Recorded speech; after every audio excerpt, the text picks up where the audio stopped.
My parents died in a gas chamber maybe an hour later when we arrived.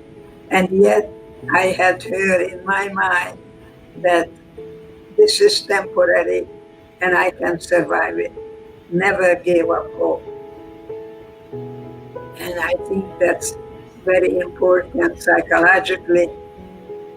Look at depression as feeling helpless, hopeless, and unfortunately even worthless, that people don't think they are really just whole people having a difficult time now, and it's being taken care of, and the cooperation and getting rid of any kind of paralyzing fear, judgment, hopelessness, and most of all, not forgiving and guilt and shame.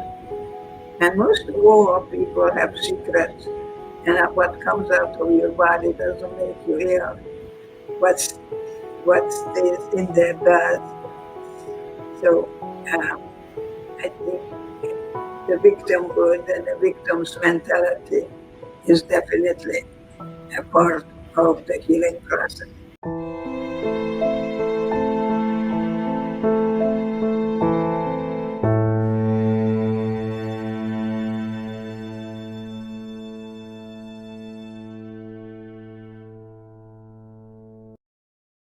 You know, my parents had tickets to go to America and they did not.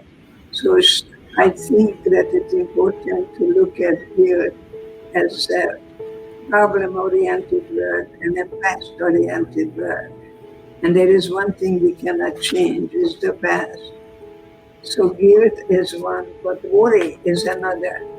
People worry about what could have happened also, or will happen again. And I think that thinking about your thinking is utmost important, because if you change your thinking, you can change your life.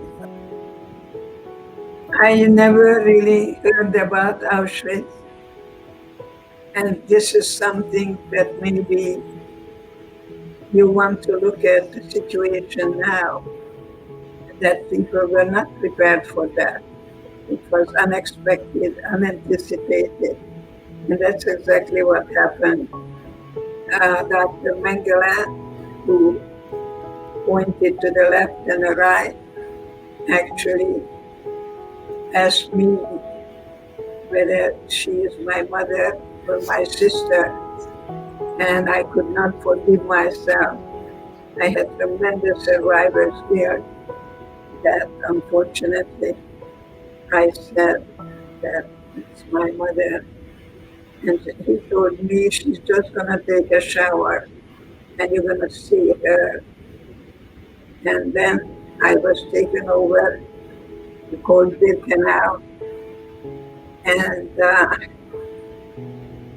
there I was, and he came in, and he wanted to know who are the talented people. And my friends who knew me in my city, that I welcomed the president, just threw me in front of him and told me, dance for me.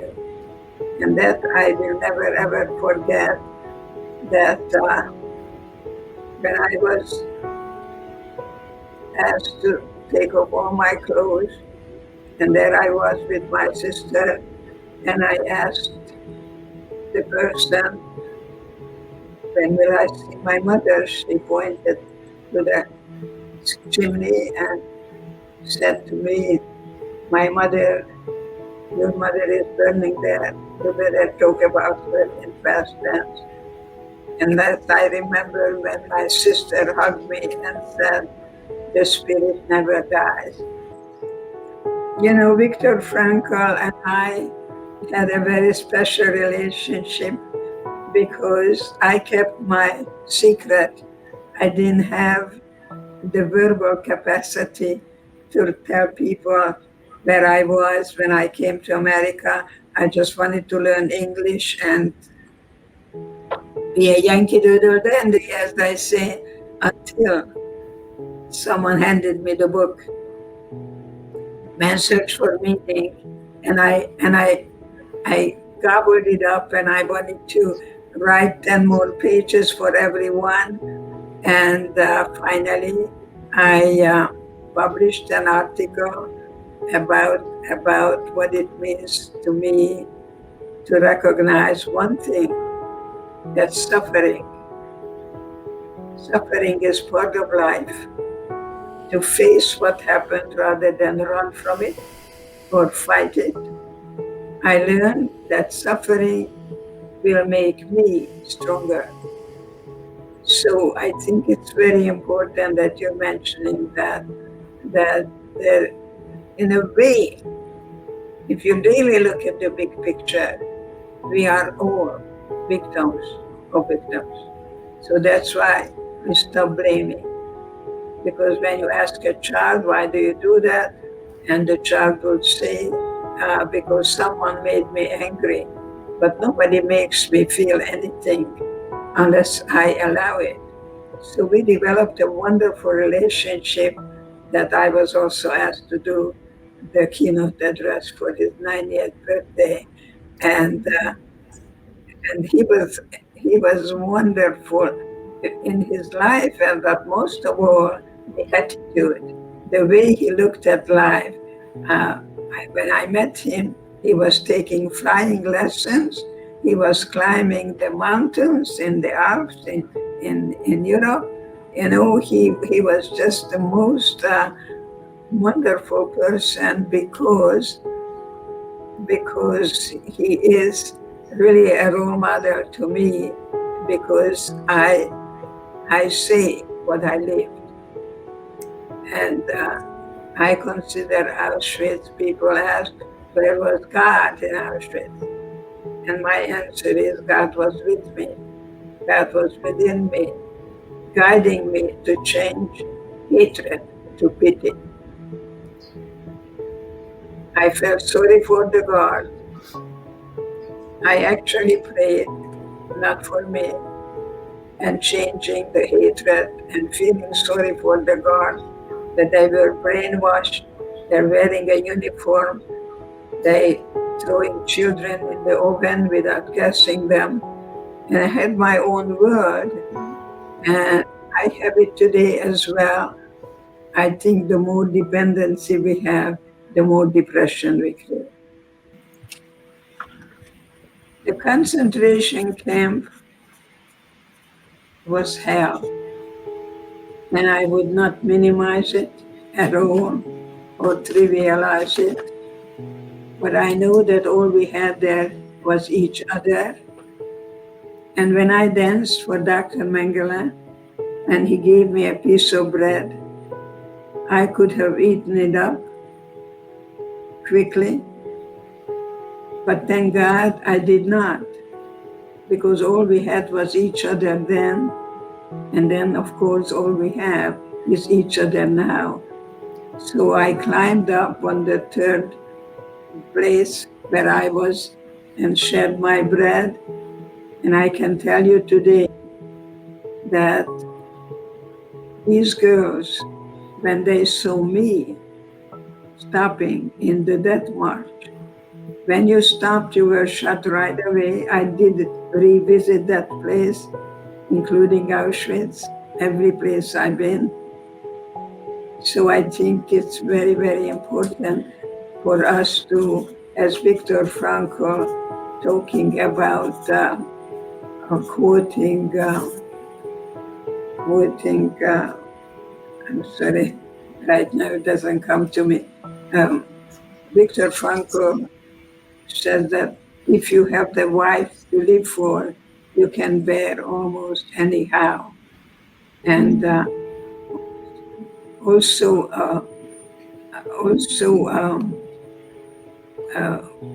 I can tell you that when I was about to stop in the death march, going from Mauthausen to Gunskirchen, the girls that I shared the bread with came and they formed a chair. I'm going to show you how. They put me and they carried me so I wouldn't die. Isn't that amazing? That the worst conditions really bring out the best in us. And that is what happened. And that's why I say, don't call me a shrink, call me a stretch. And Victor and I talked about that we survive so we can stretch other people's way to look at life, something that is very challenging. It's very difficult. There is no guarantee. There is no certainty. There is probability. I am especially extremely heartbroken because I saw in the pandemic the white supremacy, wearing a shirt that 6 million was not enough. I cried. I'm still crying that people are unfortunately against rather than being for something. I was very suicidal after I was liberated. I was put in a cast. I could hardly breathe. And when I got up in the morning, I realized my parents are not coming back. My boyfriend was killed a day before liberation, and I became very suicidal. It's easier to die than to live. I can tell you that much, but thank God, my wonderful, loving God that I truly know and hand my life over after I did what is humanly possible, I think I am so fortunate that not only I survived, but now I'm guiding others to do the same, to move from victimization to empowerment, from darkness to light, and find hope in all of it. So I'm able to turn all the things that is going on right now is the most difficult one, because we were told one thing and we found another. And that's what happens when we are having expectations that are not realistic. So we don't know what's going to happen tomorrow. And that's the way it was in Auschwitz. When we took a shower, we didn't know whether water or gas is going to come out. 4 o'clock in the morning, standing in a pair, we didn't know whether we're going to end up in a gas chamber. They could throw me in a gas chamber. They could beat me up and torture me. And yet they could never, ever murder my spirit. And that's what I bring you. Yes, I climbed that mountain and I slipped and I climbed. And yet I never stopped climbing. So I have yet to arrive. I'm still in the process of becoming. As I speak to you, a movie comes up for me. It's called The Scent of a Woman. And they dancing the tango. Go see it. I think that would help your depression. That you're gonna keep on dancing and you create your own rhythm. And I'm gonna listen to my music, and that's the big band. I was liberated and was taught how to dance the boogie, and young people call it supermarket music or elevator music, but I don't care.